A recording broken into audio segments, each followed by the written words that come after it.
So look, the season is winding down and the playoffs are right around the corner. The East is real tight with the top 4 teams really being interchangeable at the moment on who will be the number 1 seed come into the season. But today we're going to be looking at the Milwaukee Bucks.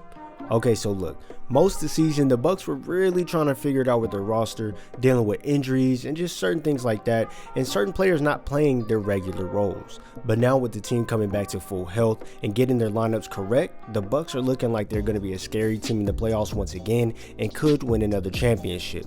The Bucks are currently 8-2 in their last 10 games. Now, okay, I know what you're thinking. The Celtics only lost 1 in their last 10.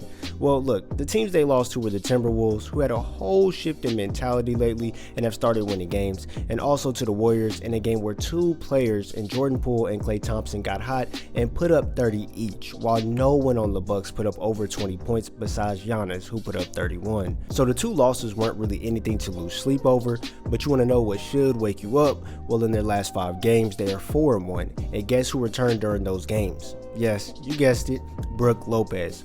Brook Lopez coming back is a huge thing for the Bucks going into the playoffs. He allows Giannis to be able to go back to his role, and well, we'll touch on that a little later when I get to Giannis, but I'll touch on what he does to the team right now.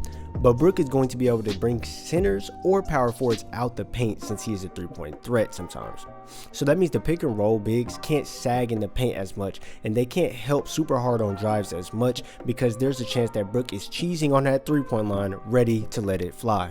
Also, with Brook being 7 foot, it's going to bring back that intimidation factor in the paint.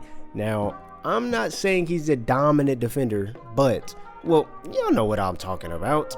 Let's move on to the next thing, man. So talking about those pick and rolls with Brook, that brings me to Jrue Holiday. Jrue plays a super important role on the Bucks team as a consistent scorer and playmaker and defender. Jrue is dishing out 6.7 assists per game and grabbing 1.6 steals a game while shooting 50% from the field, averaging 18.6 points and 41% from the 3-point line on 4.7 attempts per game. Now, if those numbers don't tell you why he is super important alone, then I don't know where your mind is.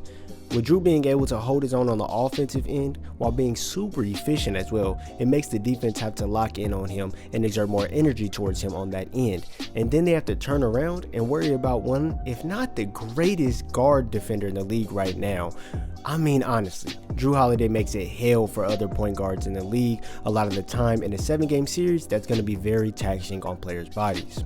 Not only do they have to deal with Jrue on the defensive end, they also have to deal with the Greek freak, Giannis Antetokounmpo. With Brook being back, it allows Giannis to be able to float around on defense or guard power forwards now like he always has. With Giannis knowing Brook is behind him in the paint, it frees Giannis up to make plays on that end that he hasn't been able to do all season because he's been having to be more of a paint dominant player this year. And on the flip side, Giannis can now play even more outside the paint on offense now that he isn't the primary paint presence for them. Giannis can now create off the dribble more, the paint will be open more because Brook can spread his men out, and let's just touch on this. Giannis just plays with a different kind of motor, and come playoffs time, we're definitely going to see him take it up a notch. Then we have Giannis' partner in crime, Kris Middleton.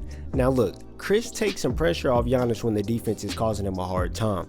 Kris is usually pretty dependable in most games, and sometimes he will come to the game ready to give the opposing team 30 plus points and carry the Bucks.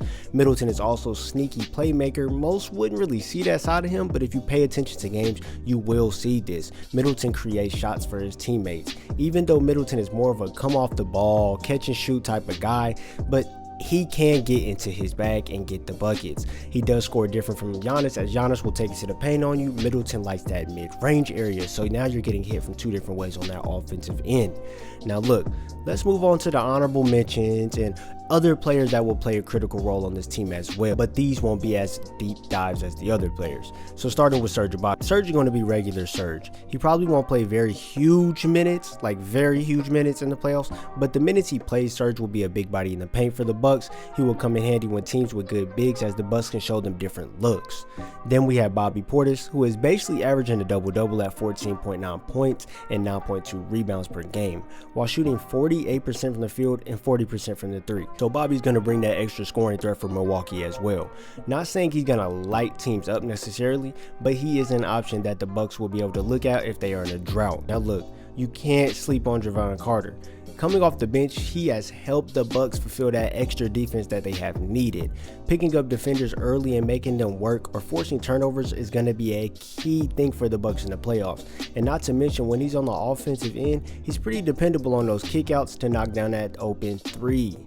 Then we have Grayson Allen and Wesley Matthews. Grayson's going to give you that effort on the offensive end and is even knocking down the three ball at a 40% rate on 6 attempts per game, which will be a game changer in the playoffs. And not to say he's a bad defender, but that's where Wes Matthews comes in to help. Matthews is a brilliant perimeter and on-ball defender. They're going to need this in late games in the playoffs, and I wouldn't be surprised if he gets valuable minutes in the fourth quarter in certain games. So that's how Grayson Allen and Wesley Matthews kind of work off each other in certain different ways in the team. So there you have it. Just touch a little bit on every player that I think, will bring like significant roles to the playoffs for the Bucks. Let me know in the comments what you think about the players and how they will contribute to the playoffs. And let me know if you think the Bucks will make a good championship run and go back to back. And as always, if you enjoyed the video, if you could leave a like as it helps these videos get more widespread, and subscribe so you don't miss out on any content. I thank you all for your support. It's your boy Too Shawty, and I'm out.